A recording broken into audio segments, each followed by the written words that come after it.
আম্মু, তোমার বাসায় একা একা লাগে না? কেন? না মানে আব্বু তো কাজে বিজি থাকে, তাই ভাবলাম তোমার কোনো সঙ্গী যদি হতো। হ্যাঁ, একটু তো একা লাগে। হ্যাঁ, তো বাসায় নতুন মেহমান আনলে ভালো হয়, কি বলো? হ, আচ্ছা ঠিক আছে, তোর আব্বুকে বলে নতুন কাজের লোক রাখবো। আরে কাজের লোক না, ধুর। তাইলে আবার কি? মানে কাউকে আপন করে আনতে আর কি। কি কস? এই বয়সে আমি তোদের ভাই বোন দিতে পারবো না। আম্মু, আমার বয়স কত? এই 14-15 হবে আর কি। 24 বছর আমার। কংগ্রেচুলেশন। এখন যা তো, কাজ আছে আমার। আম্মু, আমি বিয়ে করব। ওলে আমার বাচ্চা ছেলেটা, বিয়ে করলা তুমি?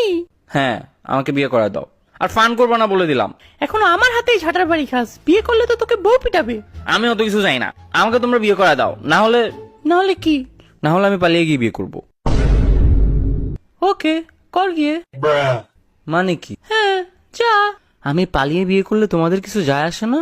ও হে আমার পুত্র, এই ভুবনে কোনো কিছুই অসম্ভব না, কিন্তু তুমি মেয়ে পটিয়ে ভেগে যাওয়া, এটা অসম্ভবের চেয়ে অসম্ভব। প্যাডা মানুষ মেয়েদের মন বুঝে যাবে, কিন্তু তুই কখনো মেয়ে পাবি না। দুনিয়া উল্টা ঘুরলেও, সূর্য পশ্চিমে উঠলেও, আওয়ামী লীগ কামব্যাক করলেও, তুই কখনো মেয়ে পটাতে পারবি না।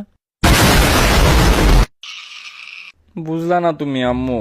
সবই বুঝি। কচু বুঝো, আমাদের জেনারেশনকে তোমরা কখনোই বুঝবা না। কি বুঝবো না?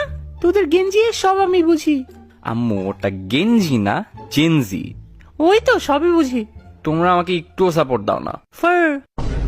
হ্যাঁ, এটা তুমি কোত্থেকে শিখলা? হ্যাঁ, আমি সব পারি, নো ক্যাপ। আম্মু স্টপ, আমার ভালো লাগতেছে না। আস। কে শিখাইছে তোমাকে এগুলো?